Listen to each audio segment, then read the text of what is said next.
Salut à tous les amis, c'est Grony. On se retrouve aujourd'hui pour une vidéo axée sur la violence dans notre société et pour illustrer ce fait de la violence infantile. Les amis, c'est vrai que je n'ai pas pour habitude de faire ce genre de vidéo, mais le sujet m'a vraiment touché parce que je pense que ça pourrait tous nous toucher un jour ou l'autre, ou peut-être même que ça vous a touché vous. Et justement pour illustrer ce fait, on va lire ce tweet que j'ai même d'ailleurs partagé parce que je trouve ça anormal. Alors je vous explique. C'est une personne qui s'appelle Achio Shiren qui a tweeté. Elle dit: Ok Twitter, je suis super vénère. Depuis septembre, mon petit frère se fait harceler à l'école. En novembre, on a été voir son école et porté plainte. L'école nous avait assuré avoir réglé le problème. Et il s'avère que non. Regardez ce qu'il a écrit, putain. On comprenait plus mon petit frère. Donc il a écrit toute une suite de tweets parce que c'est révoltant. Et justement, j'ai un message à faire passer suite à ce tweet-là. Parce que moi aussi, ça m'a fait terriblement mal au cœur de lire ça. Surtout quand tu sais que c'est un enfant. Alors il écrit: Cet enfant, bonjour. Si j'écris cette lettre, c'est pour dire qu'au collège, je me fais taper par des cinquièmes et des quatrièmes, comme Aitam, Malik. Je vois pas très bien ce qu'il a écrit là. Larel, ou je sais pas, enfin bref, parfois même des sixièmes, comme Suleiman, mais il n'y a pas que moi qui me fait taper, il y a aussi Alexis et Léo. La dernière fois, Nazim m'a planté un compas dans la jambe. Il s'est fait putain de planter, les gars. Wallah, il s'est fait planter alors que c'est un gamin, c'est un enfant, t'imagines? Juste quand j'ai lu ça, Wallah, j'ai eu mal au cœur. Parce que je me dis, c'est impossible qu'il soit allé, on va dire, jusqu'à inventer cela. En plus, c'est un compas, on l'utilise, tu vois, en géométrie, en mathématiques, etc. Donc j'en étais où? Et il a fait, dans la jambe. Mais celui qui me tape le plus, c'est Haïtam. La dernière fois, à la sortie du collège, il m'a poussé dans des fleurs qui piquent. Mais il ne me fait pas que ça, il me crache dessus et il m'insulte de pute. Je me fais taper à peu près tous les jours, des fois pour pas me faire taper, d'accord, j'ai bien compris, je m'enferme dans les toilettes pendant toute la récréation.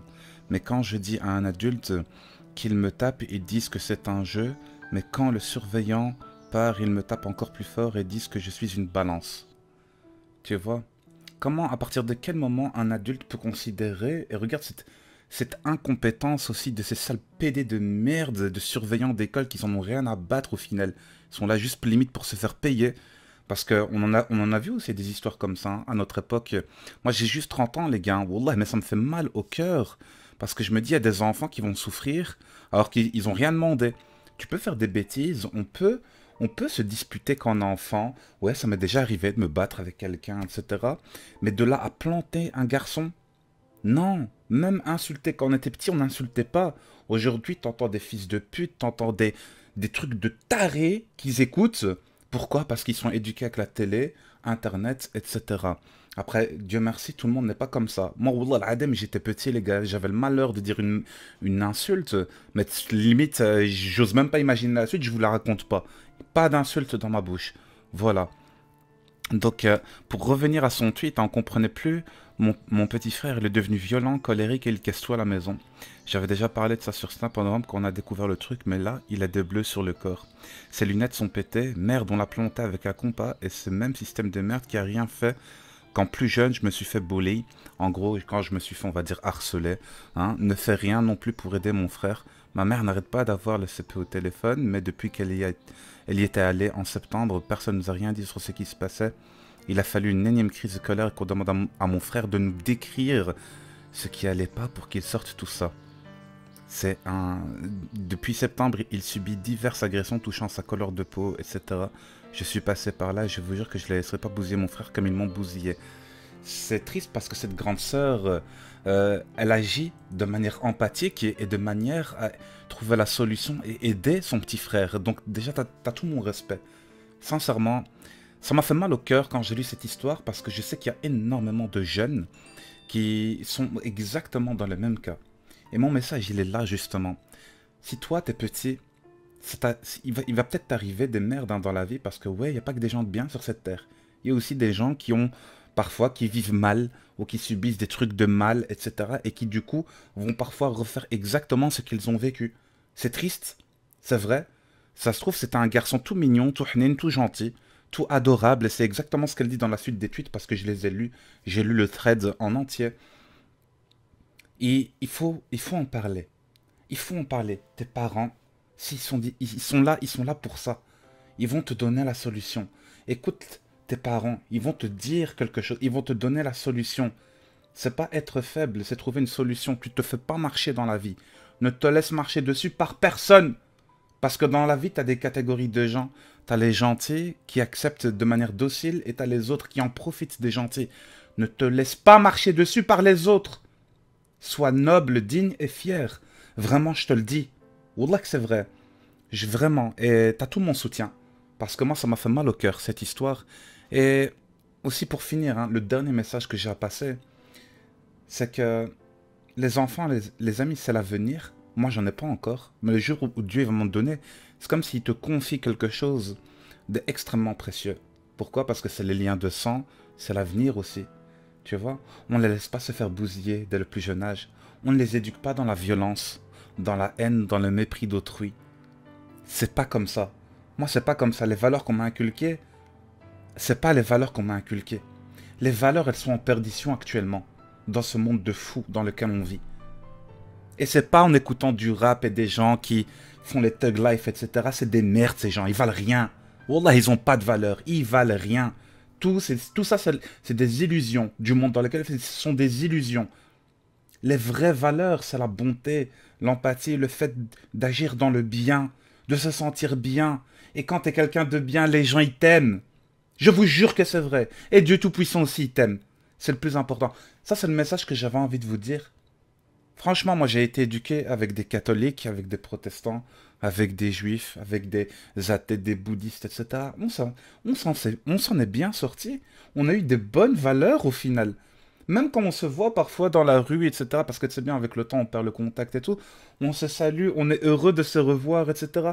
Pourtant, on est tous d'origine, de culture, de religions différentes. Mais on a appris les vraies valeurs.